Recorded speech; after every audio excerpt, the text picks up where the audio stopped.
Bonjour à tous. Je continue à vous partager des extraits du livre du cardinal Ratzinger, La communion de la foi. Perspective.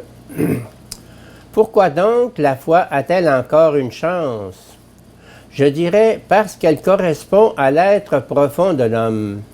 Car l'homme possède une toute autre dimension que celle où veulent l'enfermer Kant et les différentes philosophies post-kantiennes.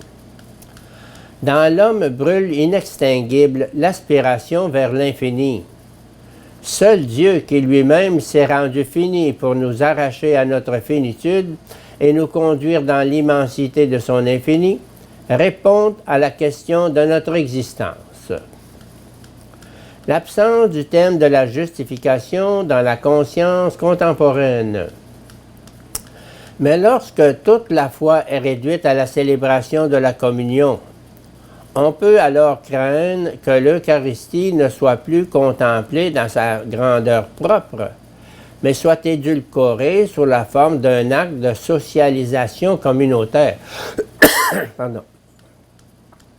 L'intercommunion apparaît tout simplement comme une expression du fait que, en fin de compte, nous désirons tous la même chose et nous nous sentons liés les uns aux autres à travers Jésus, lui qui est honoré comme la figure unifiante de l'expérience du Dieu vivant.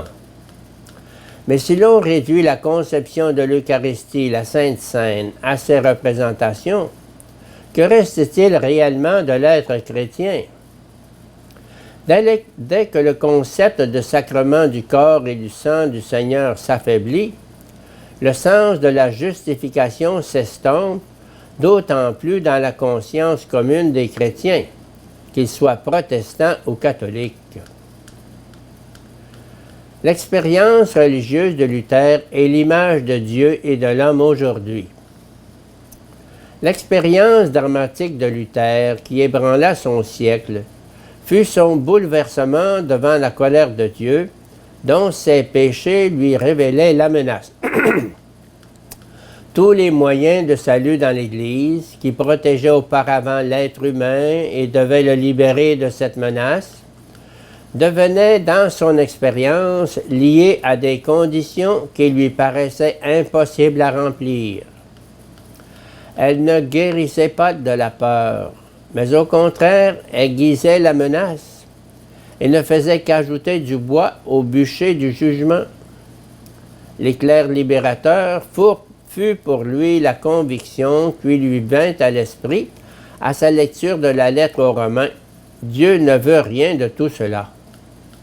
Ce n'est pas à toi de te faire juste. Tu n'as absolument pas besoin de t'efforcer de devenir un autre que tu ne peux être. Ce bavardage ecclésiastique torturant, c'est la loi.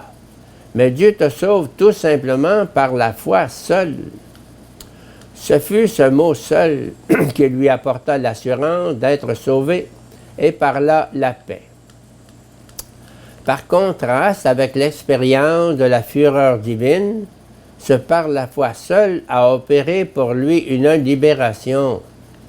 Il avait besoin de pouvoir résister au poids de son expérience d'homme pécheur et d'avoir la certitude qu'il était sauvé malgré tout, qu'il était accepté par Dieu de manière inébranlable.